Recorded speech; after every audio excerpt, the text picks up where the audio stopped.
कुछ और सवाल जो लोग बड़े जानना चाहते हैं उसके बारे में उत्सुक हैं। जी सोनी मर्जर एक ऐसी बड़ी डील मीडिया एंटरटेनमेंट क्षेत्र की जिस पर पूरी देश दुनिया की नज़रें हैं।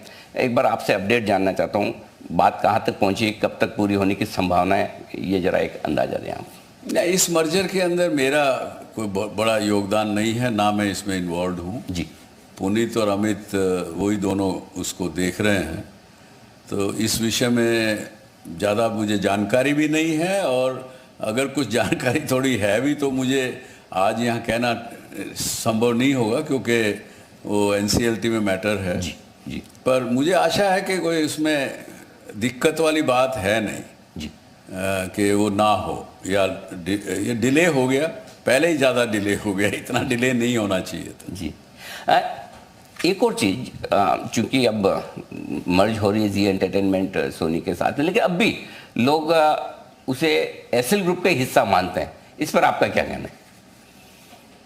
अब वो तो देखिए, क्योंकि एसएल ग्रुप ने ही जी के शुरू किया था, SL group is a larger than G entity, तो लोग मानते हैं उसको थोड़े लेकिन अब पूरी तरह से थोड़े समय मानेंगे भी, लेकिन मानने में तो आज भी देखिए, आज भी बहुत से लोग जी एंटरटेनमेंट का लिए कोई काम होता है, कुछ होता है तो मुझे फ़ोन करते हैं। अब जबकि मेरा अब कोई जी से लेना देना नहीं है जी। ना मैं उसमें देखता हूँ, ना मैंने अपने दिमाग से जील एक कोई कंपनी है इतना ज़रूर है, इससे आगे मैं उससे निकाल चुके हैं। मैं उन व्यक्तियों में से नहीं हूँ जो ये सोचता रहे कि अरे मैंने 91 में शुरू किया था, मैं पायनियर था, मैंने बना दिया, मैंने कर दिया। वो थी पीछे की बात हो गई।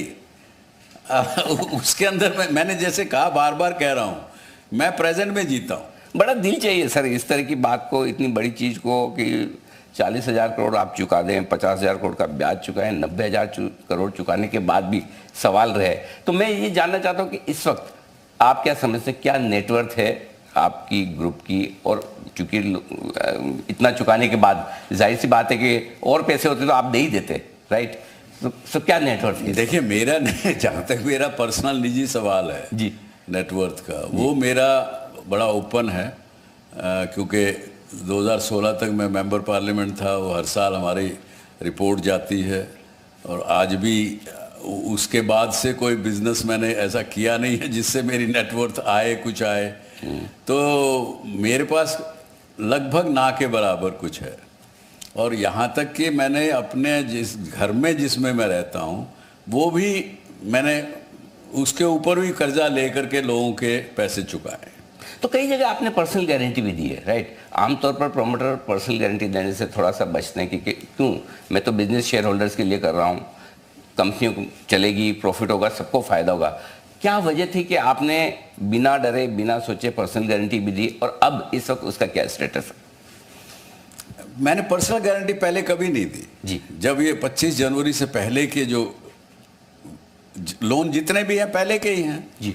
25 जनवरी के बाद तो कोई हमने ना लिया ना किसी ने दिया। अच्छा, गारंटी सारी उसके बाद दी गई है? क्या हुआ है कि 25 जनवरी 2019 के बाद बहुत से कुछ जो प्रोफेशनल मैनेजर लेंडर कंपनियों के हैं, फंड्स के हैं, वो आके बैठ गए, हमारी नौकरी चली जाएगी, हमारा ये हो जाएगा।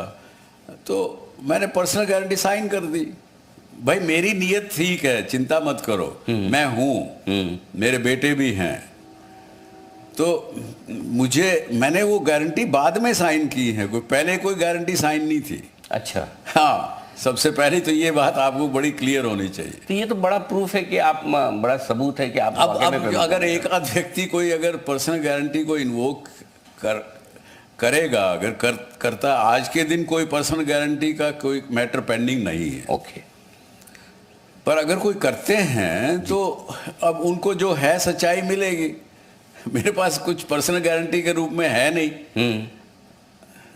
दूसरी बात जी, ये पर्सनल गारंटी होना ना होना, ये कागजी कार्रवाई तो ज़रूर है, लेकिन मुझे पता है कि जिस लैंडर ने हमारे साथ, बहुत से 95% लैंडर्स ने हमारे साथ बड़ा ऑनरेबली बिहेव किया, उसमें से 2-5 लैंडर ऐसे हैं जिनको कुछ ना कुछ नुकसान भी हुआ है। तो मेरा उनसे क्या कहना था, देखिए आपको मैंने आज 20 साल से मैं आपसे मान लीजिए व्यवहार कर रहा हूँ, 20 साल में आपको मैंने कितना आपने मेरे से कमाया होगा, दे ही रहा था, कमा भी रहे थे, आपके पैसे दे भी रहे थे और भी ले रहे थे, चलता था जी। अब आपने भी ये बिजनेस किया, मैंने भी बिजनेस किया, उसमें रिस्क में पैसा खोया।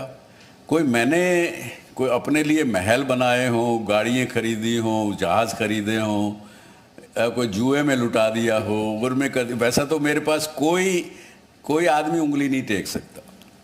तो जो कुछ भी हुआ है वो बिजनेस में नुकसान हुआ जी। तो वो भी बिजनेस कर रहे हैं, आपको भी बिजनेस में आपने मेरे पर रिस्क लिया, आपको भी नुकसान हो गया। तो समझते हैं लोग, जो समझते हैं उन्होंने नक्की भी किया, सब कुछ किया। एक एग्जाम्पल उदाहरण के रूप में समझे जी। एक व्यक्ति से मैंने 100 करोड़ रुपया लिया मान लीजिए, और उसको 200 करोड़ रुपए के शेयर दे दिए, मैंने गिरवी रख दिए। अब वो 200 करोड़ की कीमत रह गई 70 करोड़ रुपए, उन्होंने वो बेच दिए, 70 करोड़ रुपए रिकवर कर लिया। अब उनके 30 करोड़ का एक प्रकार से नुकसान है। मैं उनसे कहा भाई आपको मैं अब तक 30-40 करोड़ रुपया ब्याज भी दे चुका हूं, पहले से व्यवहार कर रहा हूं, तो कुछ आप उसको समझिए, कुछ और कहिए, मेरे से 5-7 करोड़ रुपया और ले लीजिए। ठीक बात। एक केवल गुडविल की बात है, व्यवहार की। कोई पर्सनली गारंटी भी नहीं है उस केस में जिसका मैं रेफर कर रहा हूं बिना नाम लिए। 5-4 करोड़ रुपये और ले लो भाई, और कभी मेरे पास फेर आएगा तो फेर दूंगा। मैं लिख के वो, मैं कोई कागज लिख के अपनी जेब में रखता हूं जी। तो, पर वो नहीं, मुझे तो पूरे 30 करोड़ रुपए चाहिए और उसके ऊपर ब्याज भी चाहिए। भाई वो तो नहीं है, यही कह सकता हूं जी। अब वो कोर्ट में जा रहे हैं, इधर उधर अलग अलग फोरम में फॉरम शॉपिंग कर रहे हैं, फिर वो आके जी और सोनी के मर्जर में भी दिक्कत कर रहे हैं। तो ऐसे व्यक्ति को तो मैं कुछ कह नहीं सकता। तो कहीं इनसे बातचीत नहीं होती है कि बैठे बात करें, मामला सुलझा ले, या सुनने को तैयार नहीं है? कोई आपके पास आए तो बात करिएगा। हम तो हमेशा तैयार रहते हैं कि हमको निपटाना है सब, जिसका हो सकेगा देना है।